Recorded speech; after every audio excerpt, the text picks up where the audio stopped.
चित्तौड़गढ़ सांसद सीपी जोशी की लोकसभा में ऐतिहासिक मांग, रूपाजी कृपाजी के नाम पर जारी हो डाक टिकट।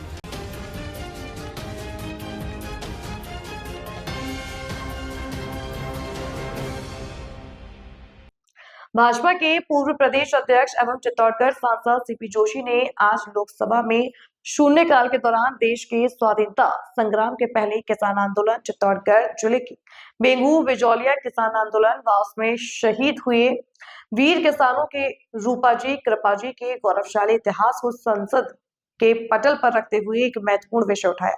सांसद सीपी जोशी ने बताया कि चित्तौड़गढ़ संसदीय क्षेत्र में ब्रह्मणी नदी के तट पर बसे बेगू कस्बे में अंग्रेजी हुकूमत के दौरान किसानों पर थोपे गए बेकार और अन्य करों के विरुद्ध एक बड़ा और ऐतिहासिक आंदोलन हुआ था। इस संघर्ष में किसानों ने वर्षों तक अत्याचारों के खिलाफ आवाज बुलंद की। इस आंदोलन के अग्रदूत रूपा जी और कृपा जी, जो एक साधारण किसान थे, वे अंग्रेजी शासन के सामने दृढ़ता और साहस के प्रतीक बनकर खड़े हुए।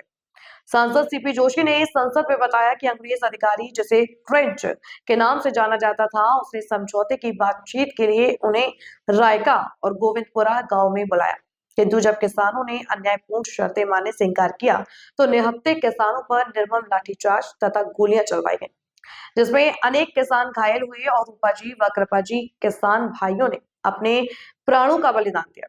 सांसद सीपी जोशी ने कहा कि पिछले 11 वर्षों में केंद्र सरकार ने किसान हित में अनेक ऐतिहासिक और दूरगामी निर्णय किए हैं। ऐसे में किसानों के सम्मान के लिए संघर्ष करने वाले रूपाजी और कृपाजी के अमर बलिदान को राष्ट्रीय स्तर पर पहचान दिलाना आवश्यक है। उन्होंने मांग की कि भारत सरकार इन दोनों वीर किसानों के नाम पर एक डाक टिकट जारी करे, ताकि उनका त्याग और संघर्ष आने वाली पीढ़ियों के लिए चिरस्थायी स्मृति बन सके और मेवाड़ के इस गौरवशाली किसान आंदोलन को उचित स्थान मिल सके।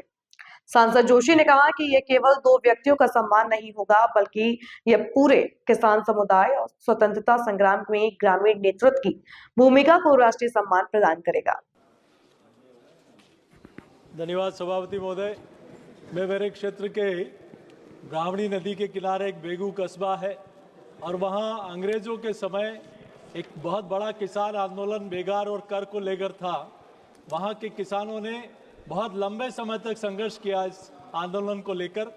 वहाँ रूपाजी कृपाजी नाम के दो ऐसे किसान थे जिन्होंने अंग्रेजों से लड़ाइयाँ लड़ी, कर समाप्त हो, ये व्यवस्था ठीक से हो, तो उन्होंने एक रायता और गोविंदपुरा गांव में जो ट्रेंच अंग्रेज था उससे बुलाया और समझौते के लिए बातचीत की, तो किसानों ने उनकी बात नहीं मानी, तो उनके ऊपर निहत्थे किसानों के ऊपर लाठीचार्ज कर दिया था। मेरा आपके माध्यम से मांग है कि सरकार ने इन 11 वर्षों में किसान हित में ऐतिहासिक निर्णय किए, तो रूपाजी कृपाजी करके जो दो किसान थे उनके नाम से एक डाक टिकट जारी हो, ताकि उनकी जो शहादत है उनको हमेशा हमेशा के लिए चिरस्थायी रखा जा सके।